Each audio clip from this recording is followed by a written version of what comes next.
Believe it or not, this is now the second half of the 4th year of Adrian and my ministry here at Luck.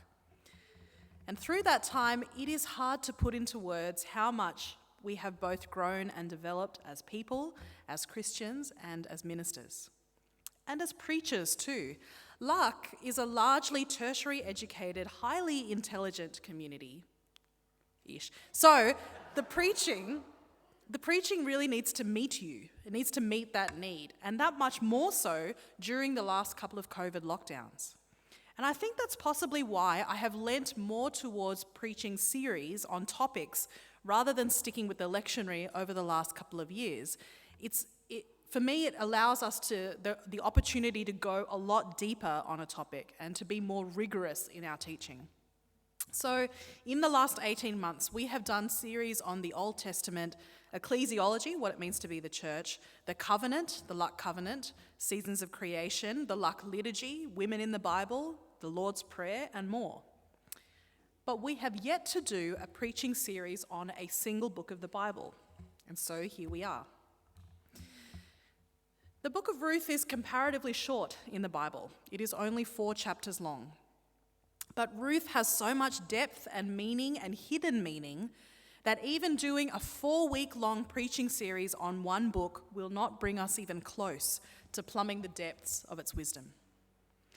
This is a book that we could read from a variety of biblical interpretations, including feminist, womanist, that is from the perspective of black women, queer, ecological, liberation, that is with a view to liberating the oppressed and the poor, post-colonial, migrant, and many more. It's a book with tradition and the bucking of tradition. It's a book of marriage and grief and sex and feminism and more. Ruth is also a magnificent literary work. It's a work of symmetry or balance where the beginning scenes of emptiness are balanced by the ending scenes of fullness. It's beautifully written. And the action of this particular story of the Bible is not driven by men, but by 2 female heroines, Naomi and Ruth, 2 of Jesus' most compelling foremothers. So how might we engage with this story this month? Can you go to the next slide, Sam? Here's something that a commentator, Michael Moore, wrote about this book.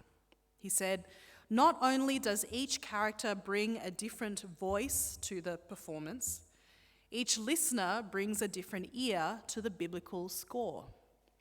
One reader hears the melody line of a broken woman trying to find her way home.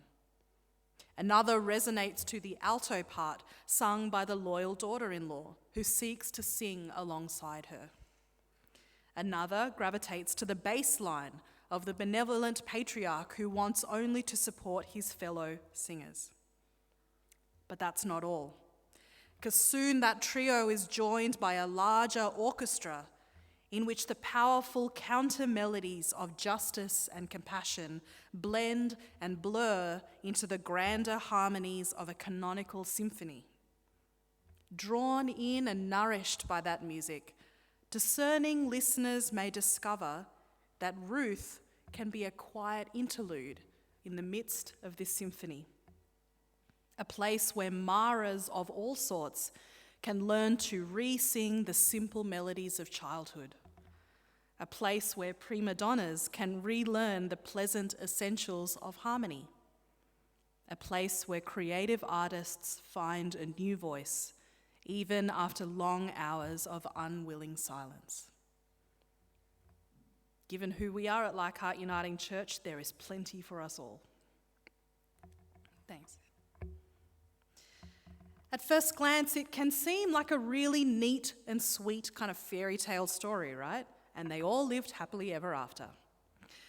And particularly in the midst of the Hebrew scriptures or the Old Testament, with stories of war and genocide and brutal uprisings, disobedience, unfaithfulness, rape, this book might seem like an island of tranquility, where people just do the right thing, and the community celebrates a happy ending for all involved. You may remember from the series that I did in Lent, the book immediately before Ruth in the Bible is Judges, a story that is largely about the suffering of women, and the downward spiral of a nation that is lawless, that forgets that God exists, and who neglects the oppressed, the powerless, and the disenfranchised. We go from that to the book of Ruth, with a peaceful village, orderly public process, and a faithful foreigner directing an Israelite to go the extra mile in justice and generosity. From there we go to 1 Samuel. We go back to man versus man chaos, with the struggle between Samuel and King Saul. So if we were to read the Bible like a novel, Ruth can feel a little bit like watching Ted Lasso after Handmaid's Tale. But the book of Ruth is a lot deeper than it looks. It's not as nice, really. And so I hope that this series will help us to go deeper together. I also want to name that many commentators and theologians encourage us all to read the book of Judges alongside the book of Ruth, to read them together one after the other, in the same way that many encourage us all to read Psalm 22, my God, why have you forsaken me?" right alongside Psalm 23, "The Lord is my shepherd." The idea is that they're pairs, that one illuminates the other, one engages the other. Tragedy and hope, death and resurrection. It's worth keeping them in the same part of our minds. So let's locate ourselves in this book. Right in the opening line that Raoul read to us, we learn that this story happens in the era of the Judges. It's most likely written after the time of King David. There's no clarity on who wrote the book. Jewish tradition attributes it to the prophet Samuel, that he wrote the book that we as now read in Scripture. Recently, though, many people argue that this book could well have been written by a woman. It is a far from male-centric story. It speaks from a female perspective, and there are real differences between the male and the female characters. See, the women in this story they cooperate rather than compete. And the value of sons are for the protection of women rather than to simply perpetuate male lineage, right? That's a different perspective. I really like the idea that this book could have been written by a woman. So maybe let's keep that in mind. With all of that context, let's dive in. So we're going to do a chapter per week in August, and we'll just see what themes we end up with. Immediately prior to the book of Ruth, the book of Judges closes on a really despondent note. It says, "In those days there was no king in Israel. All the people did what was right in their own eyes." That kind of phrase is written 4 times in 5 chapters. So it's kind of the final theme of the book of Judges. The implication being that the absence of centralized leadership contributed to mass wrongdoing of the people. From that, we enter this story of Ruth in a particular time frame with its cultural ramifications. It says, "in the days when the judges ruled." And we are greeted with a circumstance that sets this story in motion. The circumstance is famine.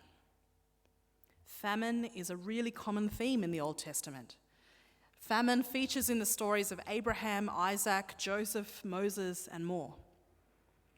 See, they lived in this kind of economy that is known as a subsistence agrarian economy, where the quantity of food production was barely adequate on an annual basis, even in a good year, a year with a lot of harvest.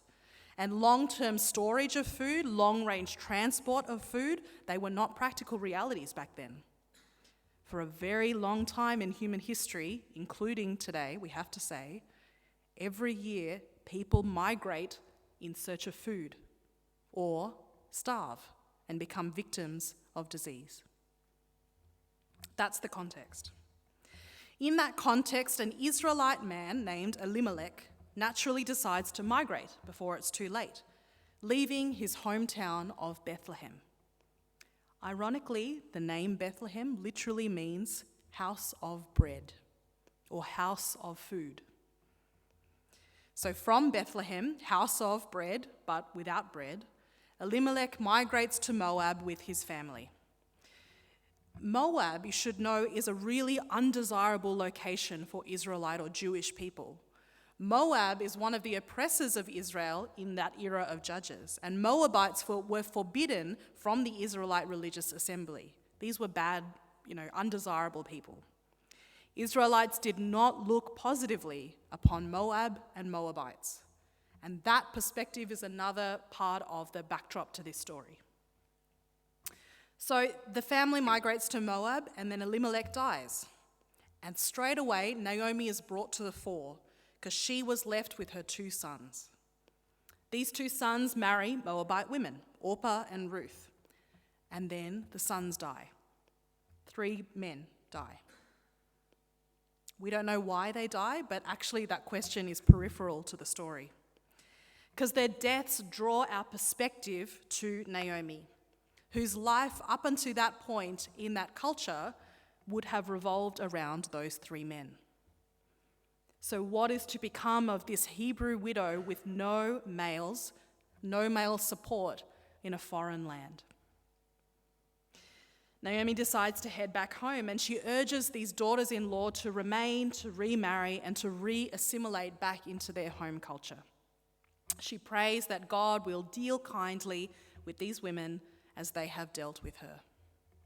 Dealing kindly, or the word in Hebrew, that's the first of a series of uses of a Hebrew word known as Hesed, translated as loving kindness.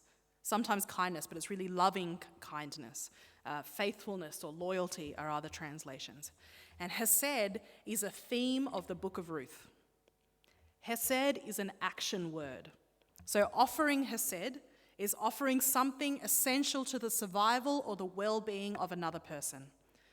And it always has to come from someone who is in a position to provide something, and it is always within the context of a long and loving relationship. So Naomi's prayer is, may you receive Hesed as you have shown me Hesed. Ruth and Orpah say no. So Naomi tries again, reminding the women that she is in no position to provide the husbands that she knows to be essential for the well-being of her daughters-in-law. That is, she herself is too old to bear more sons for the women to remarry, as is the law according to Leviticus, marriage of a widow to her husband's brother. This time, Orpah agrees to depart, and Ruth decides not to. Now, the church often looks down upon Orpah for that choice. But let's not forget, Orpah really just followed Naomi's instructions. You and I both know that 2 people facing a common dilemma will often make different choices. And rarely can we know enough of the individual situations to know for sure which choices are right or heroic or sacrificial and which are morally questionable. Orpah made her choice, and Ruth made hers. Ruth's choice is to cling to Naomi. It may be worth noting that some commentators suggest that this may have some sexual connotations.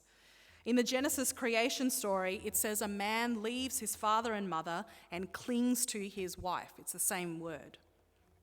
It may or may not be so.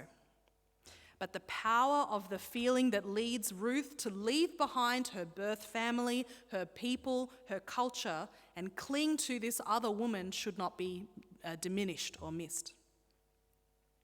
So one more time, Naomi tries, this time invoking Moabite religion. So she urges Ruth to stick with her own people, her own religious tradition. And the response of Ruth is a really well-known part of the Bible.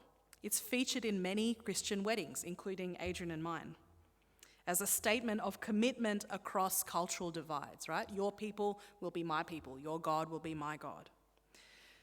It's also used harmfully as a warrant for kind of assimilationist melting pot kind of a view of the proper role of immigrants to Western countries, right? If you're going to come here, then your people will actually be my people, and your God doesn't matter. It's actually my God. But the original covenant was made from one widow to another, from a daughter-in-law to a mother-in-law. And the commitment is not a small thing to say. Ruth chooses an old woman over a new husband in her homeland. Even if her marriage prospects in Moab weren't good, commitment to stick with an old woman whose reception at her home is still uncertain is a big decision to make. And even today, in cultures where the elderly are honoured and where family members providing care for their elders is simply assumed, the younger generation is well aware of the financial difficulties and personal demands incurred as a parent ages. But not only does Ruth promise to journey with Naomi, she promises to adopt her people and her God as her own. Even though Israel would very likely reject Ruth, very unlikely to accept a Moabite as a member of their community. And the promise that she makes is lifelong. She will die where Naomi dies. She will be buried alongside her. Even though in that culture, burial in one's ancestral homeland was considered extremely important. Ruth's commitment is complete and irrevocable. Even if that commitment could bring a threat to Ruth's own life, she decides she will not abandon Naomi, Naomi's people, Naomi's God.